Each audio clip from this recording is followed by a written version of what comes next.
Today on the podcast, we switch things up a little bit. My guest is Darrell Vesterfelt, who's one of the best marketers I know, and he coaches me on my new launch for the Creator Flywheels course. A lot of times people are afraid of selling because they don't want to be inauthentic. Right. If you start having the anxiety monster come up during this stage, we got to keep workshopping this until it's believable and it's true. I'm really excited for you to watch not only what I went through here, but also how you can apply it in your own launch. Don't punch me when I ask this question, the next one. I see this mistake all the time. Here's what it is. It's this many lessons and this feature and that feature in one line. Like, what is the transformation that's going to happen? That's the hard part. This is what we use ChatGPT for. This is exactly right. We get into the marketing, packaging, the positioning, the launch sequence, all of the tactics for launching a high ticket course. This is a secret point. Like, a lot of times people skip this part of the process, Nathan. This is the kind of stuff that is really important for sales and growth to feel automatic, is making it.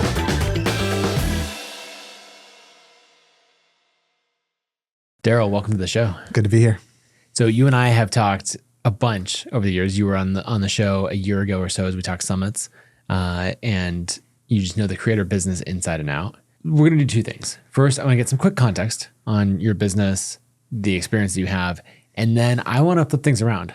Like, I've got you here in the studio. You know launches better than pretty much anyone else I know in the creator space. I have a launch coming up, and I just want to get on the board and workshop it. I love it. Okay, so quick context. You worked at ConvertKit, now Kit, starting in 2016. 2016. So you joined when we were right about $1 million ARR. Yep. Stayed on the team for 15 months. And in that time, we went to 7 million ARR, 8 million, somewhere right in there.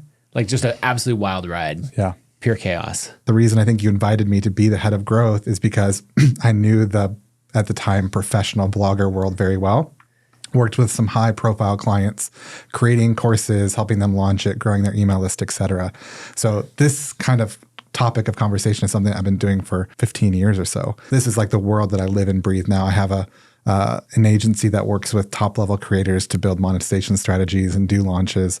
I have some of my own companies around this as well. And so launching products inside of the creator world to an audience is something I know well. Yeah, and so you've built multiple businesses to 2 to 3 million a year in revenue in the creator space just in the last couple of years. Like, correct.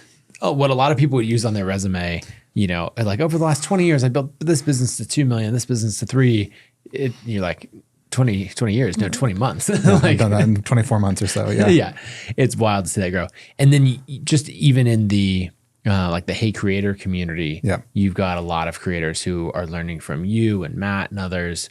And you just get to see behind the scenes on what's working on all these launches, and you're coaching and developing creators and all that. So that's the context. And what I want to dive into today is I have a launch coming up.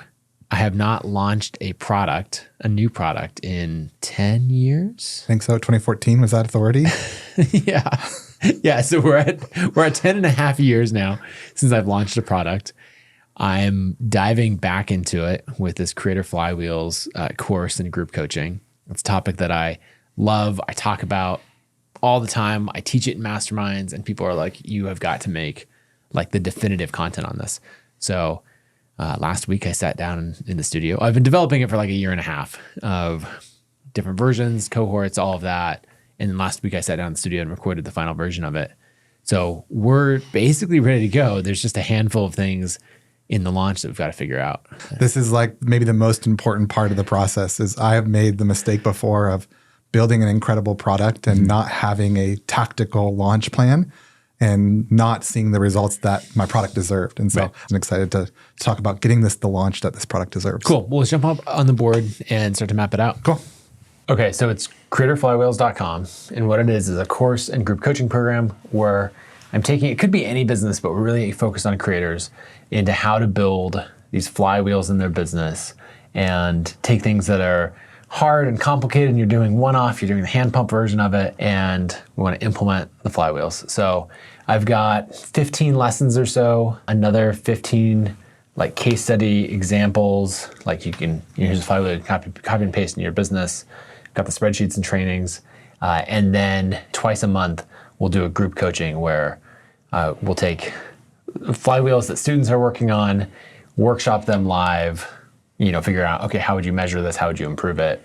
And then we also have a like Flywheels concierge service where students in the community can submit their flywheel, and then our team will see how to improve it and workshop from there. So that's the offering as a whole. Cool. So the first step I want to do here is I want to get into the narrow ideal customer. Okay. This is something that you and I actually are super passionate Okay. about based on our success at ConvertKit. Yep. Early days it was professional bloggers back then. Who is the specific person that needs to be taking this course? Okay. And I see this mistake all the time, Nathan, is exactly what just happens all the time. Here's what it is. It's this many lessons and this feature and that feature. It's like, time out. Let's fly a little bit higher. Let's make sure that we're really dialed in on who it's for. And the second thing we're going to talk about is the transformation that person experiences. So who's the ideal customer here? Okay. So the ideal customer is someone making, we'll say $250,000 a year as a creator, and they are selling their own products. Yep. They probably have one or two team member, freelancer, that sort of thing, a small team. Yep. And they're probably overwhelmed in some way. Cool. Right. Let's talk about that overwhelm a little bit. Okay. How is that overwhelm manifesting? And then what is the problems that it's potentially Yeah, causing? let me write this out really quick. Yep. So creator, professional creator, 250K. Yep. 1 to 2 team members. No, just say overwhelmed. Overwhelmed. So the next portion of this is what I call the core problem. So this ideal person, what is the core problem that overwhelm? How is that manifesting in their business and their life? What is that looking like? What is their core problem here? Yeah, so I think they've always had a direct connection between effort and impact. And that's worked up until this point. They can put in a whole bunch of time and build their audience, and then that results in an impact of a whole bunch of sales or new subscribers. I already know where this is going because I know 10 people who are like this. Okay. And so now the amount of effort that they put is not getting the kind of movement that it used to get anymore. Yep. And so they've hit the ceiling of the effort that they put into their business having a direct result back. I think this is a perfect place. Yep. I think you and I could list like 5 or 6 people who we know personally where this is the case. Is I'm trying super hard, but I'm not getting the results I get to anymore. This could manifest probably in I'm making the same amount of money 2, 3, 4 years in a row. Right. I'm trying some different things and it's not working in the same way. Or I'm doing the same stuff and I'm getting diminishing returns from those efforts. Revenue is flat. Question I have for you here, is this something you've experienced personally? Oh yeah, absolutely.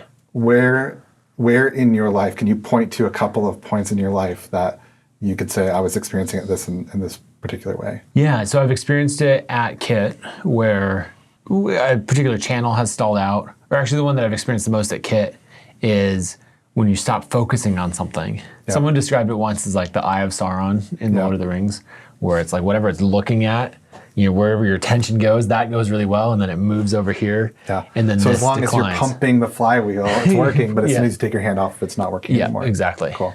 That makes sense to me. So this is what's key about this is I think the best copy and positioning comes from empathy. And so if you have the ability to tap into a moment in time where it's like, I've actually experienced this before, that's where the supercharge in positioning comes here. So one example of that is in 1 year, I built my audience on X from 30,000 followers to 100,000 followers. And it was this big push. I put a lot of effort into it. And we figured out what worked. We built systems for that. And then if you looked at that trend line, you would have assumed that the next year we'd go from 100,000 to 200,000. And instead I went from 100,000 to 120,000. And so it just completely tapered off. Good. This is becoming really clear to me, right? So now we know the ideal customer. We know the core problem here. You've experienced this core problem. Now, what is the transformation that this flywheels concept is going to give somebody who's experiencing this core problem? Yeah, so what it's going to give is consistent results over a long period of time. Great. And the systems and structure that you or a team member can keep this running. And it's going to give you a disconnect between effort and impact. Great. So say that in one sentence for me. Oh, that's the hard part. This is what we use ChatGPT for. This is exactly right. It's actually a good tool for this. Yeah. It is, where it's like, all right, here's all of this and distill it down. We'll have to pretend like it's 2021 without AI. Yeah, exactly. Old school. Old school. We have to use our brains here. So are you thinking going into getting the pain point in there? So the transformation, I think you did a good job of saying it, but it was like, too long. I started checking out halfway through, right? So in one line, like what is the transformation that's going to happen? Key phrases that you said were consistent results. Yeah. Do you think the effort versus impact line I think resonates? that's good. I think that's good. Or is that, okay. Yeah. So I'm thinking about like how to disconnect effort from impact to get compounding results. Yeah. How to disconnect effort and impact to drive compound growth. Great. This is okay. This is messy right now. Yep. But we're making progress towards this, right? So we're going to say compounding impact for the effort in my business. And so that's, again, still a little bit messy. We can refine this a little bit later, but I think that's a good starting step. Okay. The next question I have is like, so that what? So that what happens? So I'm going to get compounding effect in my business, so that what? So what we talked about is we've talked about an external thing that's going to happen, and now we're getting into kind of the internal piece of it.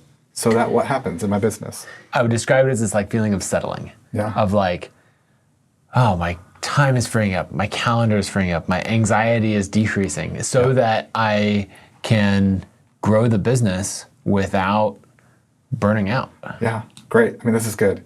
Also, by the way, I'm okay that this is a little bit awkward, that this is taking time. Like, this is a wrestling process that I think is really important because intuitively, you know exactly why you've created this course. Right, but we have to articulate it. What we're doing is we're wrestling with the positioning, which I think is a very, very important part of this. So I think it's okay that this is a little bit of a struggle, that we're kind of workshopping some of these phrases a bit. And so, positioning here, exactly right. So that I maybe can avoid burnout, so that maybe I can like my business again, so that I can feel like it's a path to freedom, not another job that I just don't like. Some of these phrases, are kind of what I'm hearing you say. Yeah. One phrase, I was talking to someone at the event we were both at in Atlanta, and we talked about, we came up with the line, like this used to be fun, and talking about that aspect of it. Yeah. And I can't remember if they're using that for one of their products, so I don't remember. So this is a good callback to ConvertKit. Remember, this is what we did kind of unintentionally, is Seth Spears, who's a friend of ours, one day was like, we were workshopping this, we were kind of wrestling through what ConvertKit is, and he said, it's the power of MailChimp, or it's the power of Infusionsoft with the simplicity of MailChimp. Yep. It's like, that was a thing that we held on to for years, actually, right? We sold millions of dollars. So this process is what we're trying to get to, right? We're trying to get to a thing where it's like that easy to communicate what this course and product is. Let me go back to the positive side, make sure I get something written down here. What was the... Calm, stress-free. Yeah, so that's in of what we're delivering. I'm just thinking about how we positioned the effort versus impact. It was like, was it disconnect effort and impact to get compound growth? Yeah, compounding results by disconnecting effort from impact. And again, I think that's still clunky language, but again, we're moving in the right direction. And I think this is a secret point. Like, a lot of times people skip this part of the process, Nathan, and this is the kind of stuff that is really important for sales and growth to feel automatic, is making it really easy for people to understand. I think that's what we had. The magic of Kit early on was that we had that simplicity and the positioning done really, really well. Okay, so I'm gonna do this again. We're gonna avoid stress and burnout. We're going to experience calm, lower stress, so that what? Let's see, so that you can grow the business. I mean, removing yourself as a bottleneck. That's probably a line that people hear is like, oh, you're the bottleneck in this. So I want to avoid burnout, so that what? So why do I want to avoid burnout in my business? So I can do this for a long time. Bingo. Compounding results. Yeah.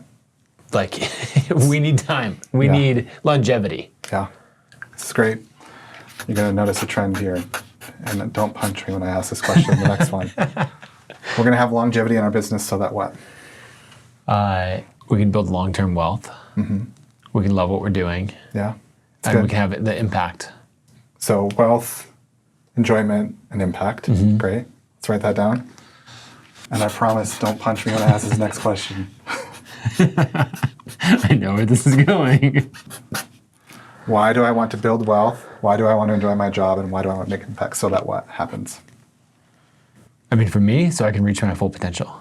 Yeah. So I can achieve what I know I'm capable of. Okay. Did you just feel that? I feel it, yeah. That's what I call the drop moment, right? And so I want to keep asking this question, so that Right. what, so that what, until we get to this moment where it's like, we actually have a physical Right. reaction to that, right? So say that again, so that I can reach my full potential. So I can, yeah. Yeah. And here's what's amazing about this, Nathan, is your story, we've now connected your story 10 years ago, right? So you talked to me about this a lot, where what was the reason that you doubled down on ConvertKit versus going back to your creator business? Right, because I wanted to know, can I build this? I always thought I was capable of it, but I never wanted to have this disconnect and be the person who was saying, I think I could have done that if this had been different. Or Yeah. So that physical reaction, our hair on the back of our neck stood up, on our arms, it's like, so I can reach my full potential, because you've actually experienced that. Right. You've had moments in your life where it's like, wait, I'm trying so hard, but I can't get the results that I know I'm happening. Now all of a sudden we're talking about the story of this course in a way that is way more impactful than, hey, like, learn this process so that you can 10 hours a week. Yeah, that's cool and that's Right. great, but it's not this transcendent idea that I think is super important. So Right. this right here is actually what we're selling. Is Right. Creator Flywheels is not just a process to help you get 10 hours a week back. That is not very valuable. What it is a process that you can reach your full potential. And that positioning is going to change the entire way that this is going to go out. I'm just gonna get this bridge in here. So that, Yep, and then yep, so on. down from there. So how does that feel now? Like, it feels like this is a little bit more clear of like what this transformation is going to be. We went from tactical transformations to like identity level Yeah, transformations. yeah. All right, I like it. Good. So now we've kind of got our ideal customer. So what I want to push here too is like, can you think of a person that is very specific that you want to talk to here? And maybe it's a younger version of yourself, or maybe it's like a specific person that you like really can identify as somebody I'm going to talk directly to here. If I go to a younger version of myself, like I was at 250,000 in revenue, and then I had this idea that I could focus on building ConvertKit at the time and maintain the creator business. Yeah. What actually happened is the moment I stopped pumping, the creator business went down, and then it grew ConvertKit. So I think this is brilliant, because I think the businesses that I love the most is that the ICP here is actually a younger version of yourself. Okay. Right? Because really what you're able to do is you're able to, like, all of the messaging of this course is a love letter to a version of yourself that you can really intimately talk to. Right. So that's great. That's who we're going to talk to. We're going to talk about 2014 Nathan. Yep. And like, hey, if he would have known this flywheel process, there could have potentially been a different impact than he had. So now we're super intimate. We can be really empathetic, because all you have to do is close your eyes and remember that time to be able to talk to this person. So I think this is a good kind of positioning point. Now let's talk a little bit about the offer. And so this is the first thing that you started talking about, which I think is actually the second thing that we talk about. So let's go over here and actually write down the offer that you have here. Okay. So getting into which aspects of the offer? So how are you going to help somebody reach their full potential? Like, so there's training, like there's the actual education of it. And then, so training, coaching, and then I'm just gonna say resources. Yep. The actual templates that I use, all of that. And so what are the specific features of the training here? So they're all videos, and they're walking through a lot of example flywheels in order to unpack the 3 laws of flywheels, and like demonstrate them in real life. And then there's a lot of case studies walking through other businesses and how they've done it. Great. And then what are the features of the coaching? How will that work? Yeah, so live calls, having people in a hot seat where we're then taking their flywheel and workshopping it, and then taking questions on that. So it'll be a combination of, probably first I'll teach a flywheel that I've come across, or one that we've created, and then take one that's broken and, from a student or something, and workshop it, and then take questions and learn from then that. what will the resources look like? What is the feature of the resources? Yeah, the resources are a lot of example flywheels that you can clone, copy and paste into your business. Great. So making that as much done for you as possible. The templates on like, here's the spreadsheets of here's how you would actually measure and track a flywheel. Yep. Those would be the two main things. More stuff beyond that, but Great. Focus on that. Okay, so here's the question I'm going to ask that I think you already know where I'm going with this. Is 2014 Nathan, is this helpful to him in a way? Like, what does he think about this as a way to solve the problem that he has? I'm a little split on me as the ideal customer because I was trying to automate something so that I could do something else. Yeah. Whereas I think most of people that I'm doing want to do the same thing they're doing. Want to do the same thing. But if we set that aside, I would want the plug and play version of it, right? Yeah. So the training is important so I can understand it. The coaching, is important so that I can put it in real life practice. Because I think there's a lot of times that you come across courses or material and it's like, well, yeah, that works there, but like my situation is unique. Correct.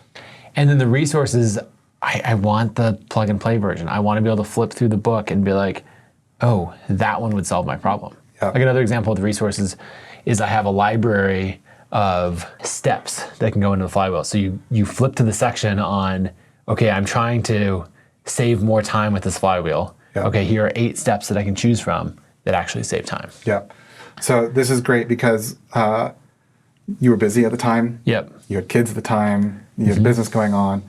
What is the offer that is going to feel so on point that you're going to feel stupid saying no to it, right? Like, oh, I'm so confident in what is being offered here that it's going to solve my problem. And I want to make sure there's no gaps missing in that. Does that make sense?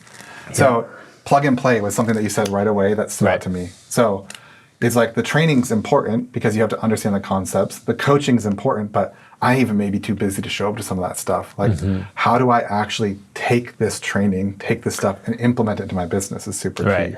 So let's make sure that our ICP is not having any level of objection to the offer here. Okay. So what are some objections that you think that the ICP might have to spending money to solve the problem in this way? Okay, so let me write down objections. Objections they might have. Time to implement. Yep.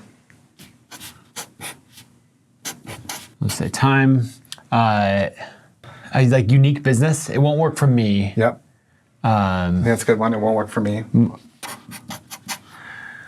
I think another one could be I don't have the team to run it. Yep. Say team.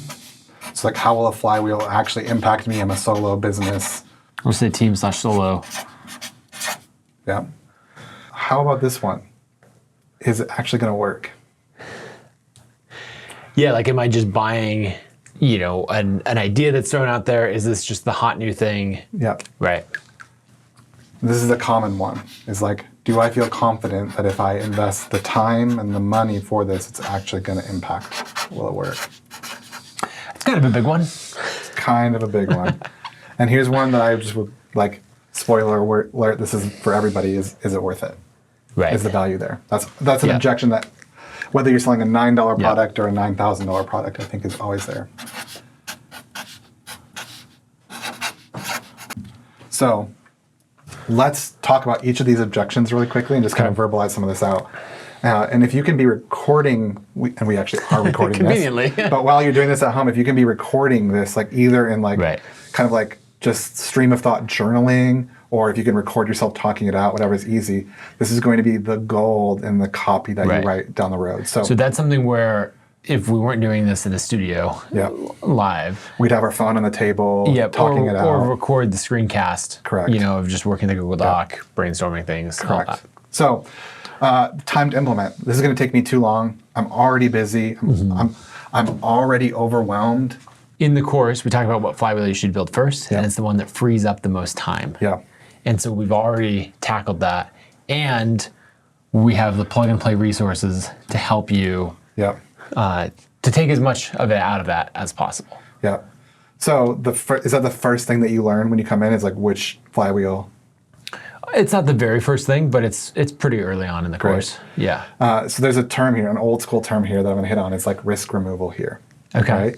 So how can you remove the risk of, hey, Nathan, I'm already overwhelmed. I've already got too much time. Right. I don't have time to even do the things that I know I'm supposed to be doing. How can I even make time to learn something? Right. So why can't I report? What's the risk removal that you can create for me here that makes it a no-brainer for me to say, I have to invest the time? Yeah, there's two ways that I could see going with this. One is talking through how easy, or like, I actually never want to make something sound easy. Like that's just one of the things in the way that I sell. Inauthentic and it's not true. Yeah. And so I tend to talk, if I'm recruiting someone to my company, I'm like talking about how hard the problems we are to solve. Here's why they shouldn't join. So I almost want to do the same thing here. But And by the way, I want to pause here for a second. I think this is a huge deal. Mm-hmm. I think a lot of times people are afraid of selling because they don't want to be inauthentic. Right. So this has to be believable too. Like we can't just make something up like, hey, in 15 days, you're going to get 2x the result. Like we all know the companies and the creators that do that, and we just don't believe them. It's not believable.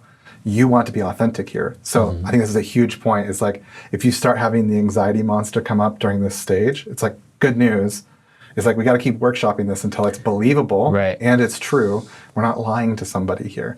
I think that's super key as part of these objections. I think, so on the time, what I would say is two parts, or three things. First, it's gonna take a lot of time. Mm-hmm. Second, not only is it worth it, but you actually don't have another choice. Because we think about burnout and longevity and then reaching your full potential. Like if you're actually pursuing those things, you have to do it with systems and flywheels. And you will not last as a business. That might be too much fear mongering, but like you're not going to achieve your full potential if you don't do that. Yeah, it's like you can't afford not to. You can't afford not to. Yep. Because the result of you not doing this is more of what you currently have. Right. And you already are feeling overwhelmed. You're already feeling like, I know my potential is here, but I'm actually right here. And there's a gap between those two things. And then I think the third thing as it relates to the time objection is that you don't have to overhaul everything. Yes. We're going to start with one simple flywheel that frees up the most of your time. And even if that's the only impact you get out of this, we're freeing up 5 to 10 hours a week that then you can, use to implement more flywheels, or even just stick with like only that flywheel. That's all I got. And it's like, okay, cool. I just saved, 3,000 hours a year. Or, it wouldn't be that much, but you get the idea. Cool. That's a good objection, a response to that objection. It won't work for me. This is something I want to dive into again. We're kind of risk removal here a little bit, social proof. So what's really cool is you've talked about the Creator Flywheels so much so far, is you have case studies of different types of people who've used this. Yes. Right? So it won't work for me. The way to overcome this objection is, who are the stories you can tell of people using this framework who have maybe a diverse background that people can say, oh, I see myself in this person, and they've used this process and it's worked for them. So I think that's fun here. So tell me a couple of like maybe a wide array of people. I know that you talk about Sahil quite a bit. Yeah, but another one, he was actually a student in one of the early cohorts, is Jay Klaus, who then went in and implemented the content ideas flywheel. And we now have this beautifully produced video that the Kit team did of him talking through the impact that that's had on his business. Great. And that's a flywheel that for anyone who produces, a weekly newsletter or something like that, which is a lot of my ideal customers, if they implement even just that one flywheel, correct, it'll save a few hours a week and they'll start to see those results. So that's a good example. You probably want to have 2 or 3 diverse stories or testimonials like that in your sales messaging, on your sales page, and in your emails whatsoever. So that's a good example. We won't dive into all of those, but that's great here. So how about the objection of, I don't have a team? Nathan, good for you, buddy, but you've got 60 employees at Kit, and you've got personal people who help you record your content. I don't have a team. I'm just a solo person. What about the objection for that? I think that in that case, this is even more important, or just as important. And the reason is that if you don't have a team, you also don't have a boss who will keep you consistent and on task.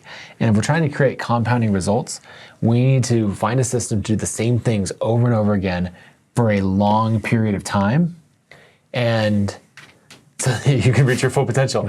But it's that, like, I think so many of us who have built solo businesses at one point in our careers do this thing where we just jump, we're scattered, we jump from thing to thing. And so it's so important, if you don't have a team, to have the systems and the accountability to stay consistent for a long time. That's good. Okay, so objection here, will it work? This kind of ties back to here is like the testimonials and the social proof here. It's really cool if Nathan tells me that it works, but Nathan has a financial incentive to tell me that it works, whether it works or it doesn't. Yep. So this is a great here to overcome these objections of will it work is testimonials and stories. That is key here. It's like, let Jay tell you how it works. Let somebody else tell you. Because again, cool if you tell me it works, even better if somebody tells me how using Nathan's process has worked for them. So I think that's good here. And then, is it worth it? It's here. So this is gonna like lead into pricing a little bit. So let's put a pin in this. Let's talk about the price a bit. So what were you kind of thinking as far as pricing the product? And I know you've done some cohorts before. So what have you seen working as far as pricing so far, and what were you kind of thinking? Let's kind of talk through that. So I've done 2 cohorts, each of 10 people. The first one, I taught all the material live and saw what questions we had, went from there. Which brilliant, by the way. Good job. Thank you. Take a lesson from that, anybody who's creating a course or a program for the first time. Then the second cohort, I had created scripted lessons, and then I recorded them all. But home office, put them all on Loom, so people could leave comments anywhere they had questions. 1.5 speed, whatever. And then, so it was basically sort of like, if anyone remembers Khan Academy, right? It was where traditional classroom is you learn the material in class, you do the homework by yourself. And it's like, no, let's flip that. So this was, the homework is learning the material, and then our in-class time was workshopping and answering questions. I like that. Working through flywheels. So that was the second cohort. And then now we're coming up on, the third iteration. And so what I'm thinking about now is just how to package and position that. But you were talking about, is it worth it, or where were you going from there? So like, what is your kind of intuition saying as far as pricing goes on this? Let's start with the intuition, because I think that's a good starting point. It is not the only starting point, but it's point 1 in the framework of how you think pricing should work here. So what's your intuition about pricing? First, I want to focus on professional creators who really value their time and my time. I want to create transformations for people at that level, and so I want to price this high. The highest I've ever priced anything.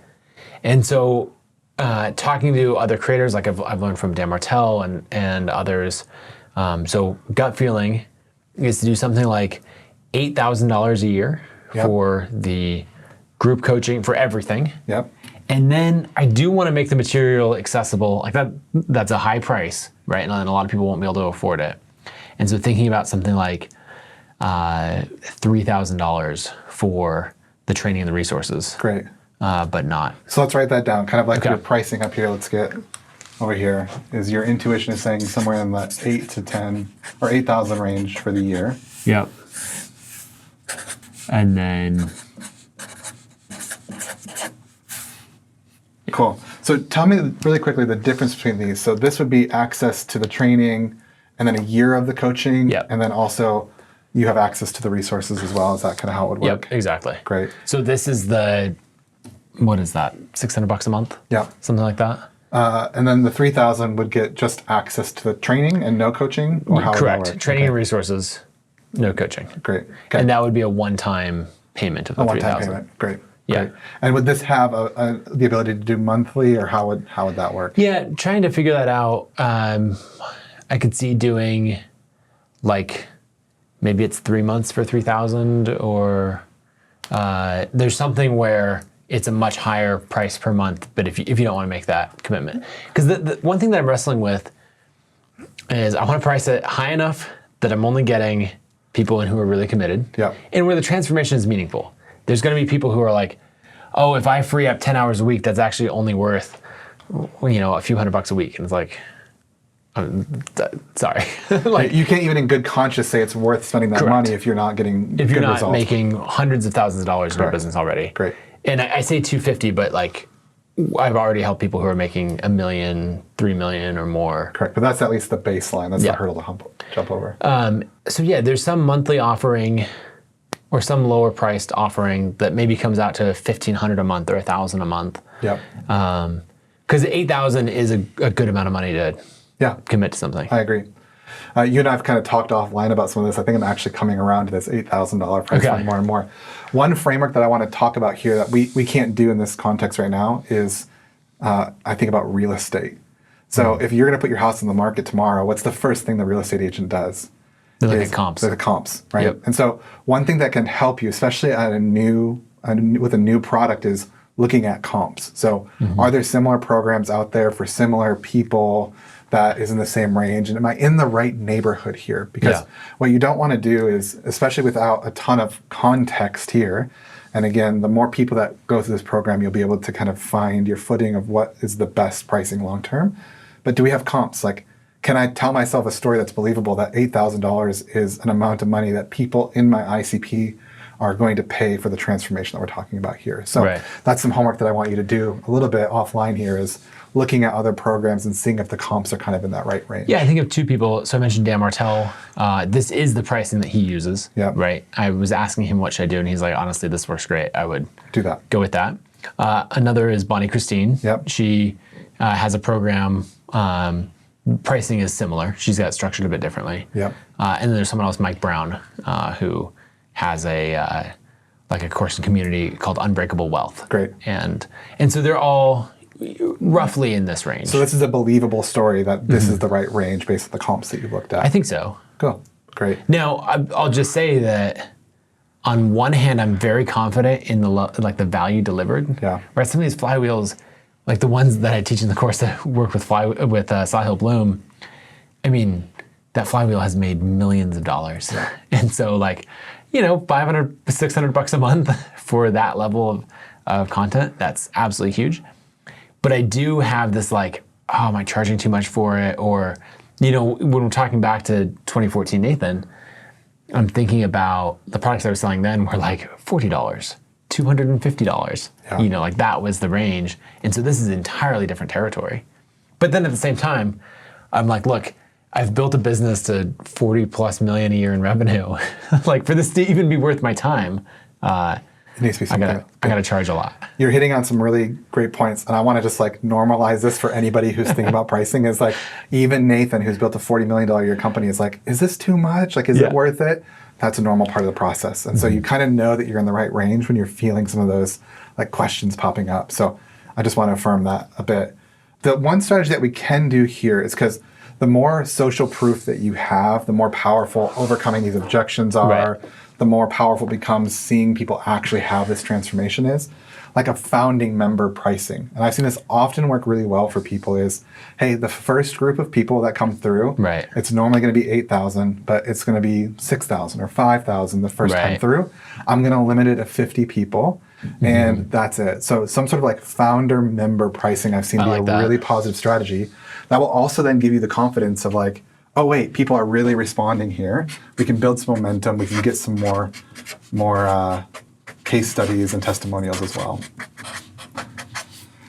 What this does, why I like this strategy, is because there's a network effect that happens when you have people taking the course. Right. And that's a natural way for this to grow. Is some of what we're doing is making this feel automatic a bit. The positioning is going to allow it to feel automatic because people really clearly understand. And then it's when other people are selling on your behalf because they're having a transformation, they can't help talk about the transformation they're having. It's beneficial to you. So I like this founder member price. As I say that, what's your intuition say about maybe a founder? I think it makes sense overall. What you're talking about, that flywheel, the word of mouth drives. So I think of a couple things that more members helps with. Right. So it's driving word of mouth. It's also making the content and training better, because if we're overcoming the objections of will it work or it won't work for me, and then the time to implement, those are things that better resources and better training and better coaching help with.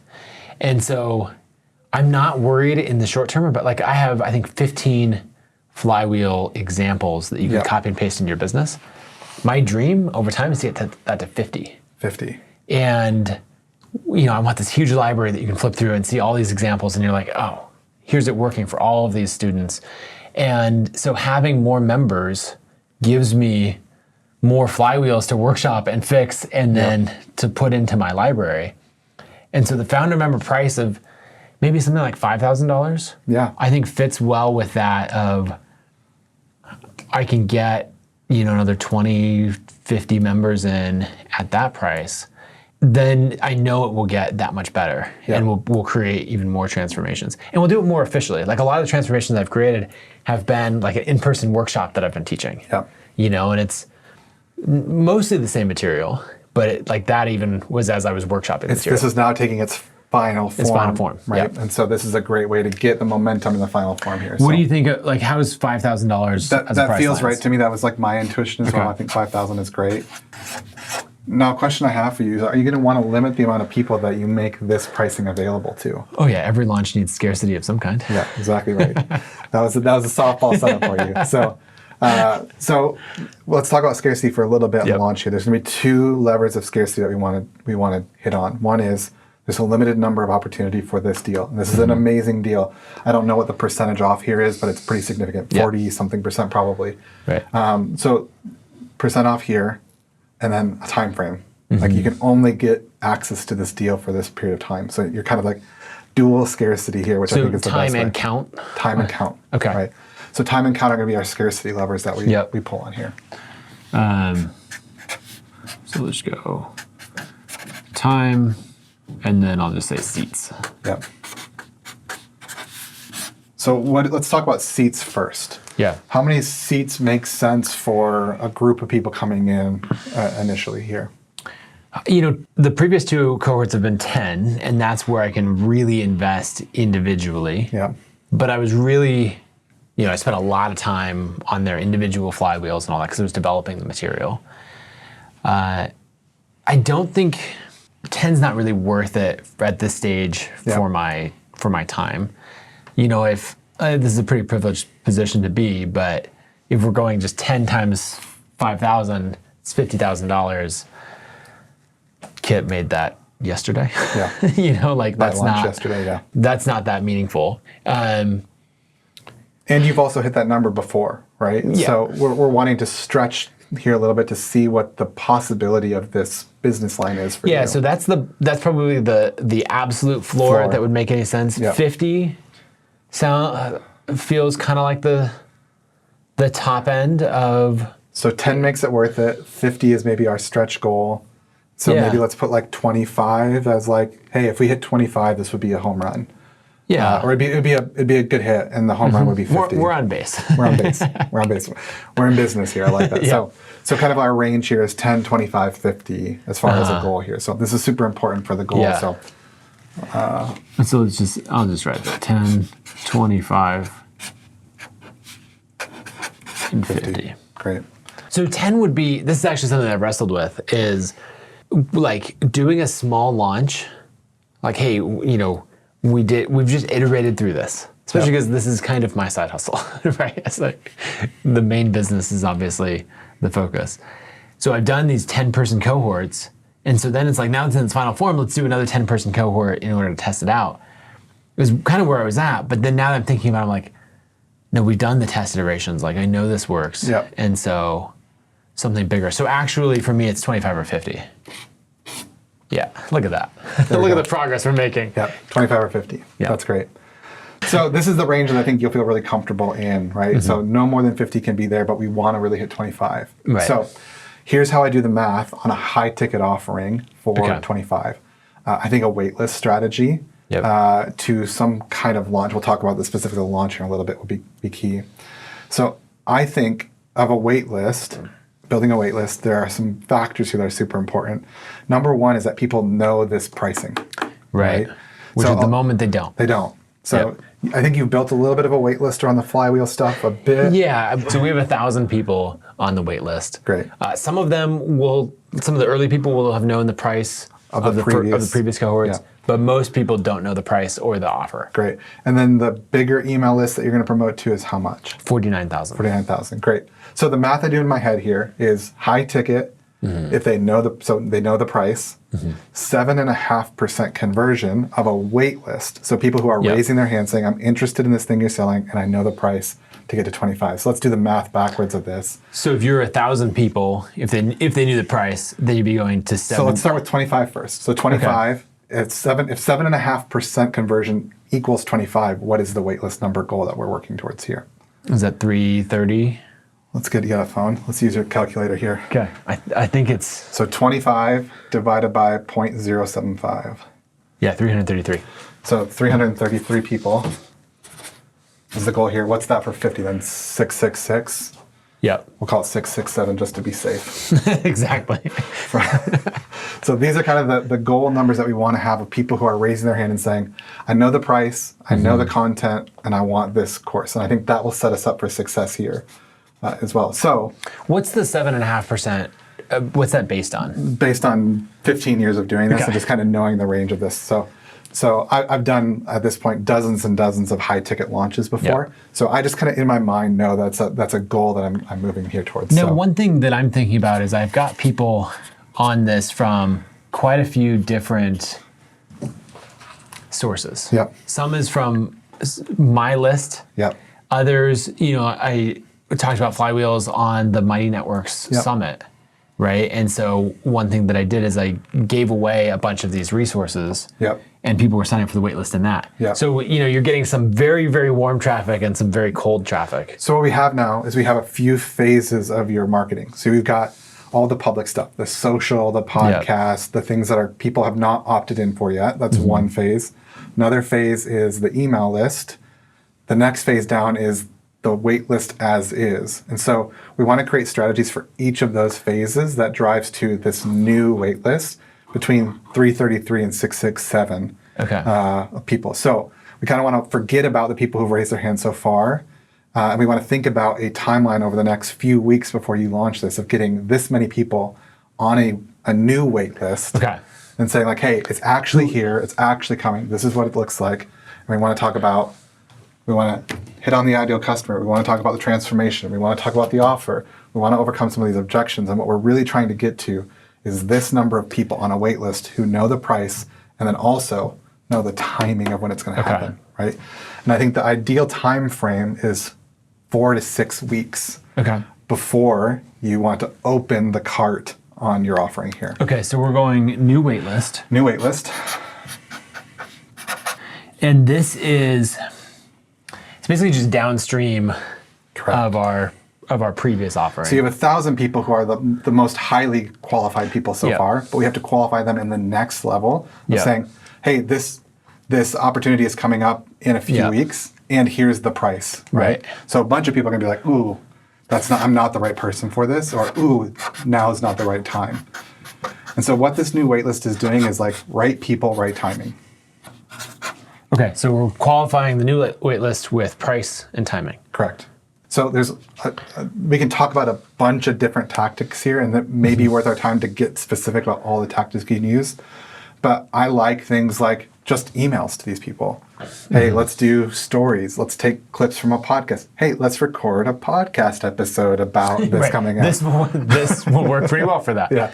So what just happened is now we've used content that's going to be beneficial for other people, but now anybody who is going to be qualified here also just learned a lot about your course. Something that I've seen people do is record like a fairly casual Loom to one person. Justin Moore is the best at this. Okay. Does this all the time. I think Jay Klaus does this sometimes too. So yeah, I think that's really great. Where you're just like sending, to the 1,000 people that we have and saying, hey, just want to give you a heads up of what I'm working on. I've been working through these cohorts.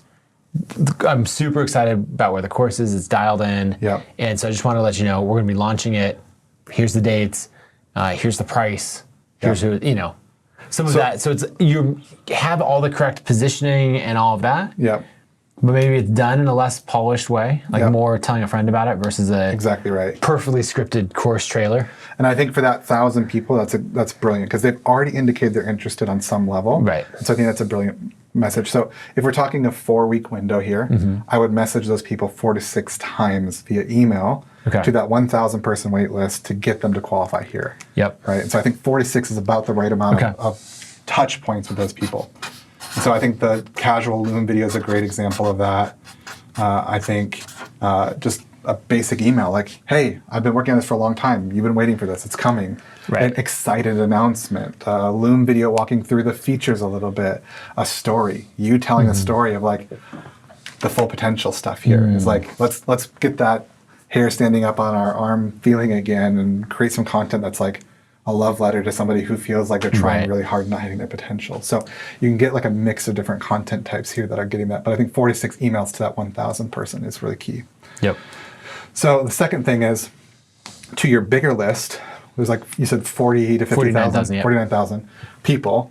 I like teaching. So why don't we do a webinar in the next month teaching the flywheel concept? Yep. And we're not going to sell the flywheel course on that webinar. We're going to move those people into qualifying them onto the wait list. Yep. Right? So I think that's a good example of the bigger email list here. I'm signing you up for work in the next month. Yeah, and so that's driving people into the wait list. Yep. And what's really great about that is like you don't have to get super concerned about like, is my pitch dialed in right or any of that stuff. What we're really doing is just saying like, hey, I built this thing. Right. 20 some people have gone through it. I've talked about it everywhere. Here's the price. It's coming up in a few weeks. Like just opt in here. It makes and one really of my favorite things in any pitch is to separate the convincing you should buy, like making you want the thing and giving you the ability to buy it and having those be entirely separate. Correct. This was a secret playbook that we had at yeah, we did it all the time. And so in this webinar where we're teaching, at the end you might say like, hey, here's where you know, normally there'd be a pitch to buy something. We're actually not ready to launch it yet. It's coming in this time period.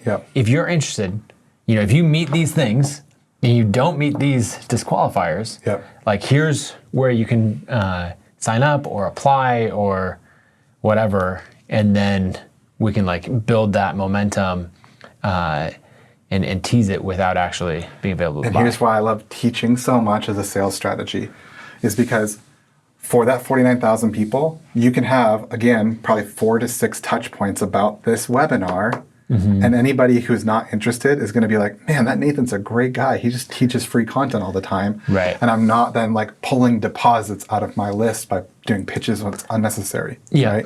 So anybody so we're getting, you know, maybe, because we're trying to get to 600-700 people. And so, we're just trying to hand raise. Exactly right. From there. And so if somebody doesn't register for the webinar here, they're probably not the right person at the right time, ready for this content. They probably aren't resonating with the positioning here, or they're not the ideal customer.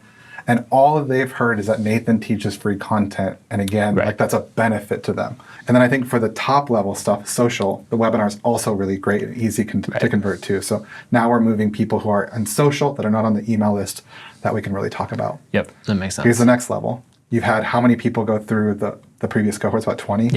So you've got 20 people who can also help you share about this webinar. Hey, Jay, would you be willing to share about this thing that you've had a positive impact on? Would you be willing to like, you know, do something on Instagram social together post, or a social post or send an email or mention it in your newsletter? And if you really wanted to, you could figure out some sort of affiliate commission on that or even just see if people just want to help. So you kind of now got 4 phases here, which is the really qualified people, the 1,000, the 49,000 people. We're going to do this with a high value webinar, the social people, and then you're giving the ability for other people to share about this as well. So all of this towards a goal of getting this many people on the wait list. And then we're just going to run a sales sequence to these people for that wait list when the time's right to open the cart. And I think the ideal time frame here is, because again, we've got both the time and the seats. So the time frame here is like 7 days. So probably a 7-day email launch sequence to these people. And this is the old school stuff that we've done for a long time, right? Okay, so we're going a 7-day window on the launch. 7-day window on the launch. But the other caveat here is that like there is like that 7-day window could be gone in 3 days. So we really want to amp up the urgency of that early on, because we have a dual urgency here. So I would be sending an email per day to this wait list for 7 days. And starting there. One kind of other caveat here is A $5,000 purchase is not insignificant. Yeah. Even for somebody who's making a couple $100,000 a year. Oh, yeah. So what we can do outside of the emails is maybe opening up a couple of Zoom calls where you could do like group sales. Right? Okay. So that way it's like maybe, on day 3 or 4, you're saying, hey, I'm actually going to open up an hour on Zoom today where I'm going to answer any questions. And that Zoom is only for the people on this list here, right? People who are qualified. So you're not getting some random person who wants to ask Nathan about a SaaS startup that he's got going on or whatever else. So it's the qualified people, giving them an ability to ask some of the questions they have live. And what's really cool about this is you could potentially even hear objections that we haven't thought about here yet of real time. So, and then maybe the objections I hear there, I might write into a day 6 email. Exactly right. It can affect the copy the rest of the script through. So, yeah, that makes a lot of sense. So how are you feeling about all of this so far? I know we've gone like drinking out of a fire hydrant so far, but how is this feeling as far as the strategy goes? Yeah, I feel good about it. I think that the new waitlist really clarifies a lot on, anytime you're building a waitlist over a long period of time, you know that there's like 4 cohorts in there. Yep. In all these different attributes. And so you're like, okay, how do we build confidence in that? And how do we make sure before it's a wait list for something about flywheels, and now it's a wait list. The new one is a wait list for this offer about flywheels. At this price, at this time, right? Yeah. So somebody could have joined that wait list thinking like, man, I can't wait for this $200 course that Nathan's got about flywheels. And they're like, that's totally wrong context, right? That's launching in, January 2024 was what they were expecting. And now it's November. Yep, exactly right. So what other questions might come up about this? But I feel this is a good plan for you, but what questions or things are you thinking about here? How do you think about when to introduce sales?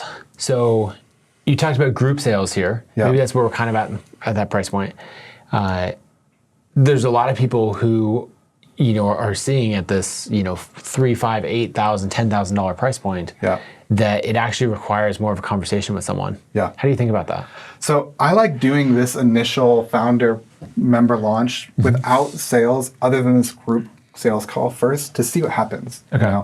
So if for some reason we were to get 18 people here, it'd be a little bit disappointing, but we've learned a lot. Right. And one of the things we might have learned is like, actually people need to have a conversation here. And so that's when you can introduce maybe more of a traditional sales motion to a higher price point here in a future state. But this is like the number one objective of this founder pricing is actually learning. Right. Because we're doing something we've never done before at a price we've never done before. So we want to learn as much as possible. So we'll learn quite a bit here. And I think the second iteration of this is the perfect time to potentially introduce sales in there if you need to have that motion. And you're for sure going to learn that on this founder launch. Okay, that makes sense. And then as I think about long term, I plan to have some pretty significant budgets around paid advertising. And so that might be... You can have dual strategies, both sales and marketing working hand in hand here. That makes sense. Okay, I think that's good. Maybe have a seat and we'll recap it a little bit. Yeah, sounds good. Okay, so when we were talking about this, I was very excited about the launch, but there's some details that didn't fit together. So a few of those things were, I felt like the packaging or the positioning still wasn't quite right. I think what I was doing is I was targeting like a mid-level need, not a core desire. Yeah. And, and so I can reach my full potential is And we hit that drop thing. moment. And it was like, if you were in the room, you could feel it. You could actually feel that. And I think you want to keep doing that, so that until you hit that moment. And that's how you know you've hit something real. And I liked how you called out, you're like, and you're going to hate me. Like, you're going to be annoyed by this, but the question's coming next. And I was like, I don't have anything deep. Oh yeah, no, I do have. And here's why you do it. Because good positioning, you can never out-tactic good positioning, right? If you have good positioning here, you could be a mediocre marketer and get good results. Yeah. But you could be an excellent marketer and have horrible positioning and it won't have good results. So this is part of like what I call the damn near automatic principles, is like making sure the positioning hits that point where it's like, I'm actually moved, like my physical body is moved. Right. When I think about this. That allows you to be have a wide range of results here, but that's the key. That's the foundation of everything. So that's why I started, like, notice the conversation. This happens all the time. It's like, all right, it's 15 lessons and it's this and it's this. It's like, time out, slow down. Let's go back up. And this is a hugely important part of the process. Yep. I like that. And all the other elements of the positioning still matter. Like we'll touch on those too, but through that lens. The other thing that made a big difference for me is the new waitlist. Yeah. Because I knew that, yes, I've got 1,000 people, but they're for Flywheels as a whole. And it's a different level of qualification. Here's how you become a good marketer and also stay aggressive and also a good human at the same time. Right. Right people, right time. Right. So we're going to talk about 4 to 6 messages to the wider audience. But like this group of people here, we can be more aggressive because they've raised their hand and we know they're interested. So we don't have to have any half measures in our marketing here. Right. And this subconsciously happens to so many people where it's like, I'm not sure if that's it. So I'm going to do a half measure of promoting this product because I kind of have in the back of my mind this fear that some of these people might not be interested. Well, guess what? We know that this group, this new waitlist is very interested. So we don't have to hold anything back when we're marketing this. Right. One thing that you should also do in this launch sequence is a link trigger at the bottom of your emails. Hey, if you're not interested in this for whatever reason, feel free to opt out. You'll still get the rest of my content. You'll be able to go. That allows you to have no half measures when you're promoting this, right? And that's super key when you get there is right people, right time. Yeah, I love that. And then I think the last thing that stands out is, or 2 more things. One, on the price. We can say the final positioning is going to be 8,000 and 3,000, but we're doing this founder member pricing. Yep. And, gives us another form of urgency. Understanding how more members feed the flywheel, that makes a lot of sense. And then the other thing is the objections, right? As we create a sales page and videos for this, just making sure, did we answer these questions? Yep. And now I have, I can test it against, friends who fit, the ideal customer and say like, okay, what objections do you have? And, did it meet some of these objections? And we've done a good job being really thoughtful about these objections, but you called this out in the group sales call and in the early emails. You want to pay attention to what people are actually saying. Right. The replies you're getting from because we're theoretical. We're theoretical right now. But by day 3 of our launch, if we do it right, we could be very actually what and here's the best part is you're going to get the actual words from your actual people about the objections they have, and you can actually respond in a way that is authentic and true and helps them overcome the fears or thoughts they might have that's hindering them from making a buying decision. Yeah, the authenticity all the way through is so important. Yep. Darrell, this is amazing. Thanks for coming on. If people want to know more about what you do, any of those things, where should they go to follow you? Just find me on LinkedIn and send me a DM. I'd be happy to talk to you. Darrell Vesterfelt on LinkedIn. Yeah. Sounds good. Thanks for coming on. Thanks, man. If you enjoyed this episode, go to YouTube and search The Nathan Barry Show. Then hit subscribe and make sure to like the video and drop a comment. I'd love to hear what some of your favorite parts of the video were, and also just who else you think we should have on the show. Thank you so much for listening.